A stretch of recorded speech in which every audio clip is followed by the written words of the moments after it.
subtle glance, soft whisper in a man's ear, and a low-cut dress always seem to get me what I want. And I'll confess, I know how to blow smoke better than most girls. But murder? That's ridiculous. I was surprised by Inspector Pecker's call last night while enjoying a gin martini with orange bitters and vermouth.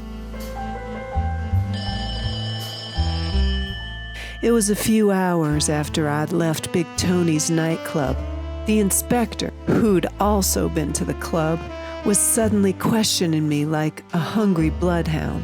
He asked when I'd last seen Big Tony. Why? Hearing the suspicion behind his words, I acted cool. He's dead, and he explained my fingerprints were on the gun. I knew he was lying, so I ended the call. Strange, I thought. I don't have fingerprints. I always wear my gloves to hide my scarred fingers. After hanging up with Inspector Pecker, I called my reporter friend Skinny. I knew he could help.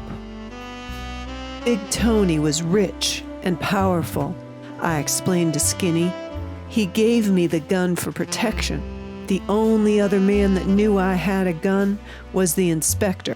I'd shown him when he came over the other night for a drink. Skinny told me to come over right away, seeming eager to hear what I had to say. Skinny was typing like lightning. I'd never seen fingers move so fast. When Pecker came to my place drunk, I said, he was blaming Big Tony for killing his brother, Boxer Pete.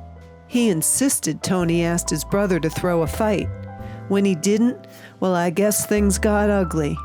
He insisted Tony killed him and wanted to question me.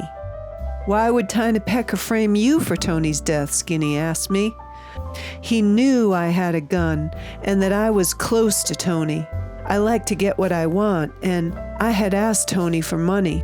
The inspector must have heard. He lit my cigarette while I was continuing on. I wanted plastic surgery for my fingers, but Tony refused. He said it was too risky and that he liked my printless fingers. I was angry, and Inspector Pecker must have known. I'll write your story, Skinny explained, and then he said to give him some time to think. He took a few days to do some investigating on his own. He didn't call me or ask any follow-up questions, and he said Inspector Pecker wouldn't take his calls. I began to fear for my own life, so my friend Monty gave me his gun. Every night, I'd sneak into my place like a stealthy cat, looking around corners, expecting to see Tiny Pecker pointing his weapon in my direction.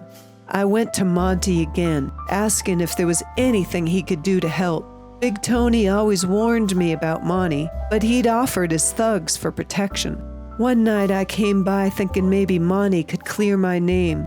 The inspector had called me again and I hadn't heard from Skinny. Pecker wanted me to come down for questioning. Monty was angry and I began to think Inspector Pecker might show up dead. I was falling for Monty and didn't want him causing more of a scene than necessary. I assured him my friend Skinny would get to the bottom of the story and would clear my name. We locked eyes for a while. I pouted and ran my fingers along my pearls. He was drawn to me, but didn't let me forget. He too was a powerful man. All right, he finally agreed. He said, let me talk to Skinny. I asked Skinny to come to the soiree while we were finishing up having dinner. They'd never met, and I noticed Skinny looking over while taking notes. He was deep in thought, seeming to rehash everything and everyone that was involved. I waited until the right moment to let Monty know Skinny was sitting at the bar.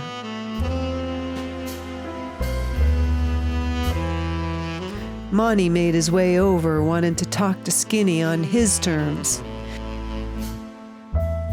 He brought his drink and took a seat and listened to what Skinny had to say.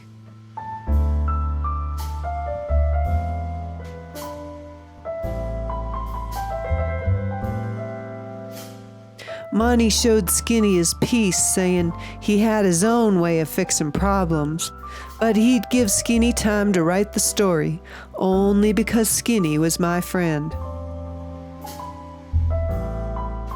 Skinny assured Monty that taking down Inspector Pecker would weaken the force and take the heat off Monty's organization for a while. It had been several days, and the inspector had come looking for me again, but Monty kept me in hiding until Skinny had all the facts.